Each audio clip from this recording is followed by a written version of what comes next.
Estamos de volta, minha gente. Olha só, agora para falar sobre um tema que é um pouco polêmico. Vocês já ouviram falar sobre relacionamentos abusivos?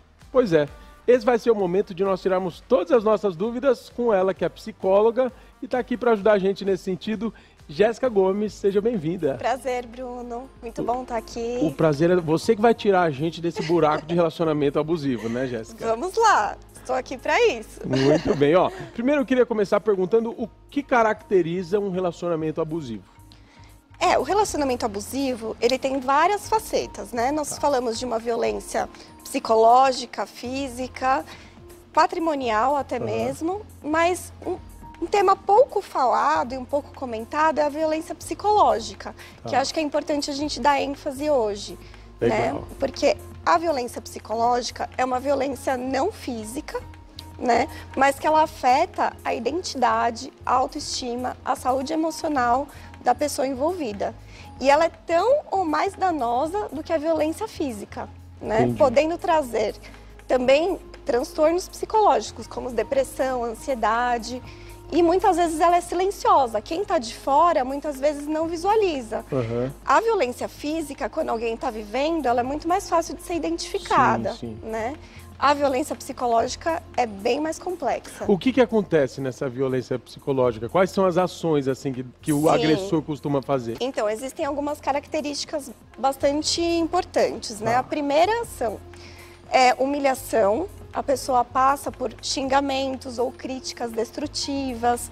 Tem parceiros ou parceiras abusivas que acabam fazendo aquela punição de silêncio. Sabe quando tem uma briga e a pessoa fica dias sem falar com você? Prefere silenciar e ignorar o outro do que sentar para conversar e resolver. Isso é uma das características, né? Então, temos também um fenômeno que é pouco falado, que se chama gaslighting. Você já ouviu essa palavra? Eu já ouvi, só não me lembro exatamente o que significa. Muitas vezes o abusador ou abusadora, né, que também pode ser mulher, ela nega a própria percepção da pessoa. Então, por exemplo, eu tive um caso de uma paciente que ela viu uma traição no celular do parceiro. Sim. Nitidamente. E aí aquele parceiro começou a falar, você está ficando louca, não é isso que você está enxergando. E a manipulação emocional, ela é tão grande que a pessoa acaba duvidando de si mesma, da própria sanidade. Então esse gaslighting é você duvidar da sua própria percepção, né? A pessoa entra numa manipulação muito grande.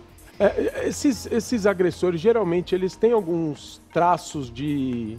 Tem um termo muito usado, inclusive eu tenho falado bastante, narcisista. Sim, narcisista, né, é um tema bem polêmico, assim, acho que tudo está sendo reduzido ao narcisismo, acho que a gente precisa tomar um pouco de cuidado.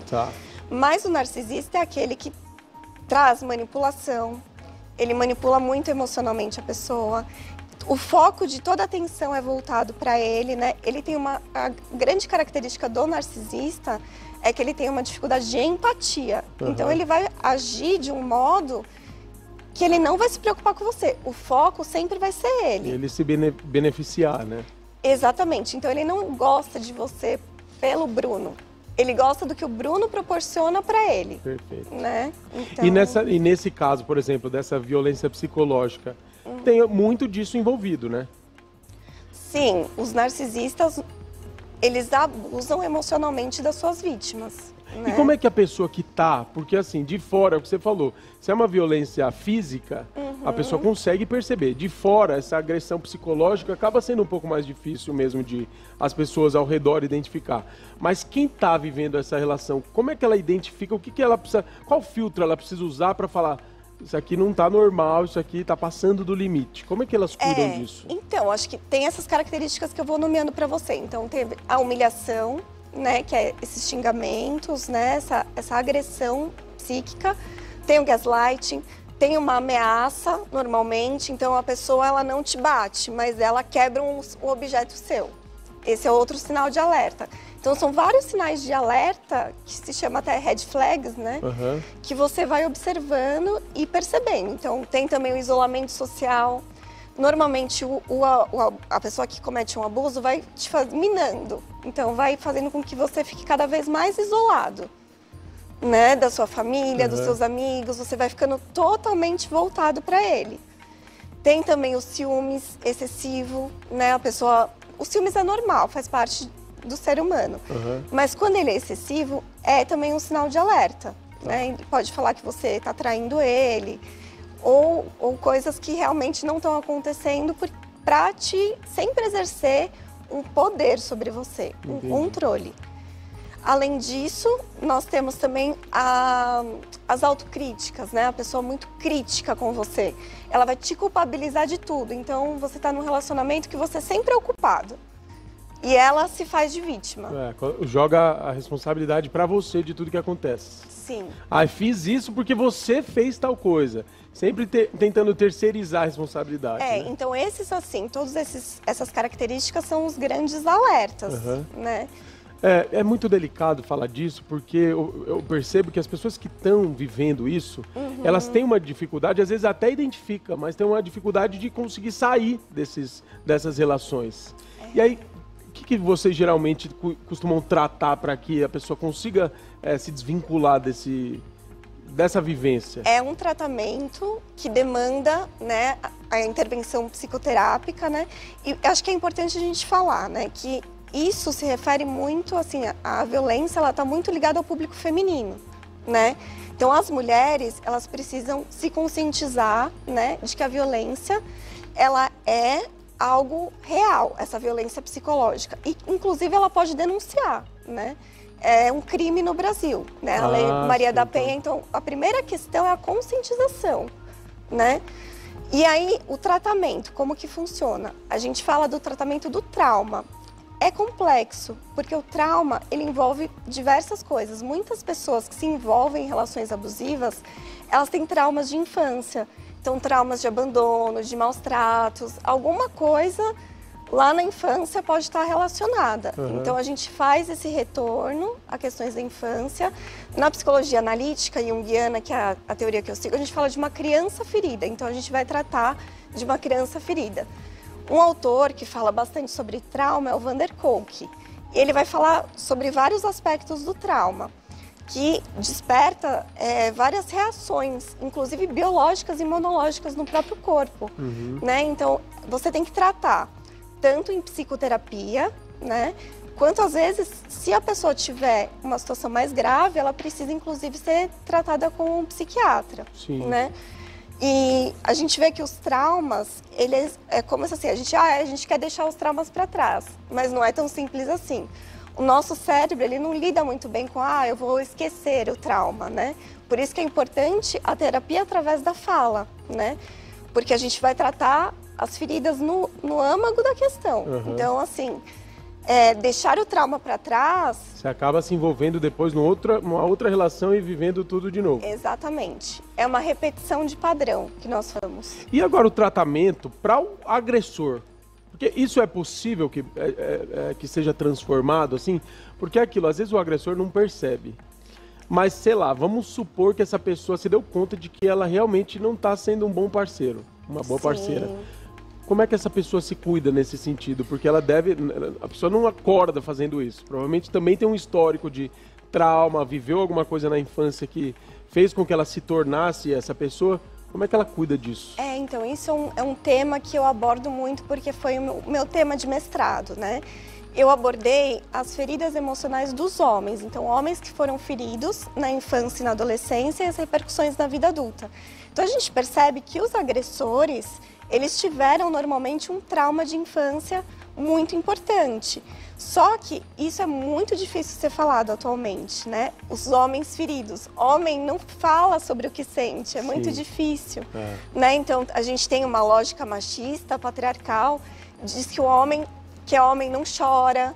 Vamos pensar a questão das guerras. Né? O homem, numa guerra, ele é feito para matar, para vencer. Ele não vai ficar sofrendo por um colega que está ali sendo morto, ele não pode falar isso. E isso também acontece na vida cotidiana, os homens silenciam as próprias emoções. Então, cada vez que eles silenciam, cada vez que eles vão reprimindo as emoções, principalmente violências que eles sofreram na infância, eles podem reproduzir isso na vida adulta com as parceiras. Então, a gente tem que tratar também os homens. Os homens, para a gente cuidar das mulheres, nós temos que cuidar dos homens, né? Então, você acha que esse é um tabu que precisa ser quebrado assim pelos homens? É um tabu. É um tabu pelos homens e pelas mulheres, né? Porque, na verdade, assim, se a gente for falar das gerações passadas, não tinha essa coisa, ai meu Deus, vou passar com psicólogo, preciso cuidar dos meus sentimentos, isso não existia. Sim. E hoje é uma coisa que existe, tá, né? E as pessoas precisam fazer para se conhecer, né? Porque é o que a gente está dizendo aqui. Às vezes o autoconhecimento faz com que as coisas mudem dali para frente. E isso é uma coisa que é atual, não é uma coisa tão antiga assim. Sim. E qual é a importância disso para os dias de hoje? Como você considera isso? Eu considero que as mulheres, nesse momento, elas estão sendo mais vistas, né? Então, a questão feminina, com o feminismo, com os avanços, tem sido um foco, né? A questão da violência contra as mulheres. Mas a violência contra os homens e os próprios agressores é algo que fica como pano de fundo, né? Então, quanto mais a gente trazer os homens para rodas de conversa, discussões, psicoterapia, até nas escolas, trabalhar o sentimento das crianças, dos meninos, né? De que é homem pode chorar sim. Né? Na verdade, assim, esse é um tema um tanto quanto polêmico, porque do mesmo jeito que você está dizendo, homem pode chorar, assim, tem muitas mulheres que também acreditam que o homem não tem que chorar. O homem nasceu para ir para a luta, para ir para a guerra, para trazer o alimento para dentro de casa, para ser o provedor, não tem tempo para chorar. Também tem muitas mulheres que pensam assim, você não acha? Exatamente, eu acho que tanto os homens quanto as mulheres são atravessados por essa lógica machista. Sim. Né? Então é um tabu realmente a ser quebrado. Uma dica que eu dou assim para aprofundamento nesse tema é o documentário Silêncio dos Homens, que inclusive fez com que eu despertasse para a questão do meu mestrado. Ele vai contar toda essa trajetória do silenciamento dos homens e a importância de nós como sociedade, né? Como mulheres, como homens, para quebrar esse tabu. Que o homem, ele precisa acessar os sentimentos deles, Sim. né? Numa roda de conversa, os homens não falam do que eles estão sentindo, né? Não como mesmo. nós, mulheres, saímos para conversar com uma amiga, a gente vai falar sobre os nossos sentimentos. Homem geralmente vai falar sobre outras questões. Exatamente. Né? Esse documentário fica em alguma plataforma específica? Tá no YouTube. Ah, legal. Chama O Silêncio dos Homens. Isso. Aí, diquinha para você de casa, hein? Silêncio dos Homens no YouTube. Você que se encaixa nesse padrão que a gente está falando aqui, procura aí para vocês assistirem. Agora, uma outra questão também. Você acha que o avanço da tecnologia, hoje em dia, está muito mais fácil o contato com outras pessoas através da internet? O Instagram praticamente virou um cardápio humano, né? Se é que a gente pode caracterizar assim. Por quê? Porque eu acho que cada dia que passa as relações estão cada vez mais fracas, mais frágeis, assim, né? Uhum. E as pessoas se colocam num lugar de insegurança pelo que está rolando ali na internet. Isso era uma coisa que não existia antes. Você acha que o avanço da internet, da tecnologia, das redes sociais tem feito com que os relacionamentos se tornem ainda mais abusivos? Ou não? Eu acho que depende da forma como você lida, né, com as plataformas, né? Apesar que, assim, Instagram, todas as plataformas, nós vamos mostrar o nosso melhor lado. Sim. Existe um sofrimento, né, que as pessoas entram por entrarem numa comparação. Então, vem aquela pessoa sorrindo, vê num relacionamento que parece que tá maravilhoso e não tá, né? Então, acho que é como você lida. Por exemplo, tem os aplicativos de relacionamento hoje em dia, né? Que se fala dessa questão do cardápio, né? De você... É a maneira como você vai lidar, né? Você pode conhecer uma pessoa através da internet e ser uma relação genuína. Mas hoje em dia, realmente, né? Acho que é um tema bastante polêmico, porque... Eu pergunto porque, às vezes, eu tenho a sensação que esse jogo emocional e psicológico muitas vezes acontece nas redes sociais. Olha, se você não se comportar como fulano aqui, nossa, olha, esse cara aqui, essa mulher aqui é um sonho de mulher. Então, você precisa ser igual a ela. Porque você viu que a fulana fez pro ciclano, então acaba trazendo pra relação pessoal ali uma coisa que veio da internet. E acontece essa comparação. O que acaba gerando não sei nem se isso caracteriza essa agressão psicológica, né? Porque a pessoa não quer se sentir mal, a pessoa não quer se sentir insuficiente, mas muitas vezes por conta disso acaba se sentindo. Sim, eu atendi casos assim de distorção até corporal, assim, né? De pessoas que ficavam se comparando com influencers, né? O próprio corpo. E ela tinha um corpo magro, né? E ela se via com sobrepeso, né? Porque ela se comparava com outras mulheres que têm um padrão de beleza que não é nem real, né? Pela questão dos filtros, né? Tudo que tem. Então, assim, hoje em dia a gente precisa tomar muito cuidado, né? Realmente com a questão do Instagram e das mídias sociais, né? Agora, uma coisa que eu também vejo muita gente falar, principalmente essas relações mais conturbadas, é terapia de casal. Não sei se você costuma fazer, mas como que você avalia isso? É uma coisa que geralmente resolve? Tem situação que realmente o negócio é meter o pé mesmo? O que você acha? Olha, a terapia de casal, ela é super importante, mas assim, se você tem questões individuais, por exemplo, você tem traumas de abandono, questões muito intrínsecas suas da sua infância, coisas muito profundas, você precisa ter a sua análise pessoal também. A terapia de casal, ela é indicada, né, para tratar a questão do casal. Mas se você tem outras questões mais profundas, é importante que você faça as duas coisas. Entendi. Porque uma terapia de casal não vai suprir todos os buracos, né, que você pode ter. Sim, emocionalmente, então, né? Tá mais relacionado aos problemas que foram criados ali durante a relação dos dois, exatamente, não do passado de cada um. E às vezes, né, a pessoa que entra numa terapia de casal quer fazer uma aliança com o terapeuta para acusar o outro, Meu né? Deus, sério? Quer Acontece atender... isso? Quer atender, que seja atendido individualmente. Não, a terapia de casal é o casal, né? Nossa, então, assim, as suas questões pessoais... Se o Pix for um pouco mais alto, o psicólogo ali dá razão para um dos dois. Não pode. Não, pelo amor de Deus, mas eu imagino que deva acontecer isso mesmo. Sim, e a gente imagina também a terapia de casal, né, que é para os dois ficarem juntos.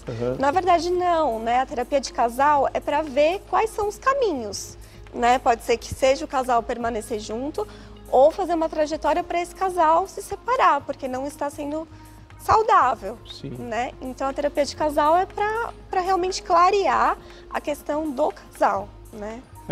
São muitas coisas relacionadas, dúvidas relacionadas a isso, porque acho que todo relacionamento também, principalmente de pessoas que já tiveram outras relações antes, acho que traz uma bagagem que você acaba, querendo ou não, de certa forma, colocando no atual relacionamento.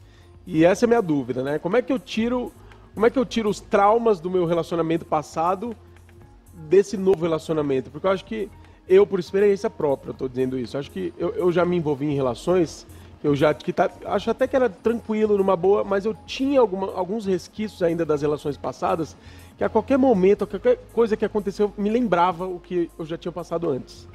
E aí isso era um peso, assim, pra mim, porque... Ao mesmo tempo que, não pode ter um ciúmes excessivo, tal, não sei o quê. Só que será que não é a pessoa também que tá me fazendo... Olha, eu não tô querendo responsabilizar o outro, mas assim, tô querendo entender do modo geral. Será que ela não podia ser mais cuidadosa nesse sentido? E aí essa coisa de bagagem de relacionamentos anteriores acabam afetando relacionamentos atuais. Como é que você classifica isso para que a gente tenha cuidado nesse sentido?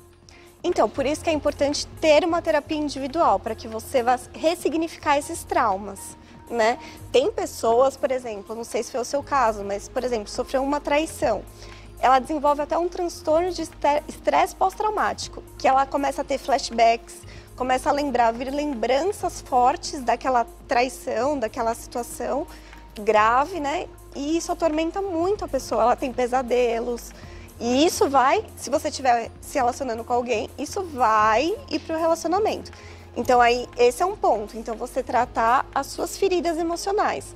Agora, se você está entrando num relacionamento que o outro está te ferindo, você precisa ver se você não está repetindo um padrão do relacionamento anterior. Pode ser um problema também. Porque o ciúmes é uma questão humana. Então, se você teve, né, uma vivência, por exemplo, vamos supor, de traição, e a pessoa não tem um cuidado com você...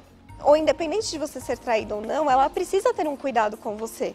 Um relacionamento tem a ver com isso, né? Você olhar o outro com empatia, com cuidado.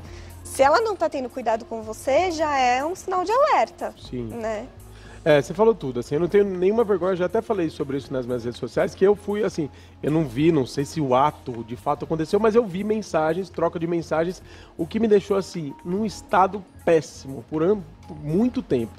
E depois eu fiquei sempre com o pé atrás de tudo, assim, para qualquer pessoa e qualquer relação. Eu não tinha relacionamento amoroso, não, até com as pessoas, meus amigos, de trabalho, que eu, na época eu trabalhava em uma escola, eu cuidava de uma menina estagiária lá e eu pedia para ela fazer as coisas, mas eu não tinha confiança. Assim, eu perdi a confiança realmente em todo mundo. Isso por conta de um trauma de um relacionamento amoroso. E eu demorei para me recuperar disso. Sim. E aí hoje eu ainda acho que eu tenho, né? Claro que hoje eu estou muito mais evoluído, mas eu ainda tenho não sei nem se é restrição o nome, mas eu não consigo ainda depositar 100% a confiança em ninguém. Acho que eu ainda tenho um pezinho atrás. E já fiz terapia, já cuidei em todos os sentidos, mas ainda tenho isso. Não sei se isso é natural que aconteça, entendeu? Sim, então, porque assim, não sei qual que foi o tratamento que você fez, mas pessoas que passam por isso, pela situação que você está contando, é importante que façam terapia com alguém que tenha conhecimento no trauma. Porque esse é um sintoma muito comum, né? Você se torna hipervigilante. Então você fica em alerta e não confia nas pessoas, Sim. né? Você está sempre em alerta. Então isso é um trauma que realmente precisa ser tratado, né? E você está disponível para quando, assim, para a gente começar a conversar? Tô brincando. E outra coisa importante.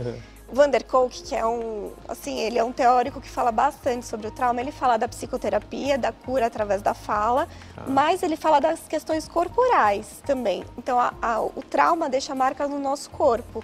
Então, fazer yoga, fazer meditação, fazer dança, algo relacionado ao corpo também é muito importante para pessoas que sofreram trauma. Então, cuidar da saúde, eu acho que de um modo geral, assim. De modo integral, exatamente. Olha, são muitas dúvidas. Você de casa, se por acaso passou por alguma situação assim parecida, eu vou pedir para a Jéssica deixar os contatos dela, para vocês procurarem ela, para de repente, você costuma atender, assim, precisa ter convênio, qualquer paciente que te procurar, você costuma atender? Sim, eu atendo online, atendo presencial. Legal. Então passa para o pessoal de casa seus contatos, Instagram, todas as formas de comunicação aí, fica à vontade. Tá bom. Meu Instagram é Psi Jéssica Gomes, com Z de zebra. E o meu YouTube, né, que eu acabei de começar um canal no YouTube, é Psi_Jéssica, com acento, Gomes com Z. Lá tem os meus contatos, tem o meu WhatsApp, que vocês podem entrar em contato comigo. Bom demais, é isso aí, minha gente. Vamos cuidar da nossa saúde mental, porque é o que a gente precisa para todas as áreas da nossa vida. Então, faça um contato aí com a Jéssica. Se você está precisando de ajuda, procura ajuda. Não tem esse negócio, porque homem não chora, homem... Isso aí não tem nada a ver, já é da época de 1950, minha gente. Exatamente. Bora cuidar dos nossos sentimentos, expor aquilo que a gente está sentindo, porque só quando a gente expõe é que a gente identifica a causa e consegue tratar. E a Jéssica está aí para te ajudar, tá? Obrigado pela sua presença, Obrigada, Jéssica. Bruno.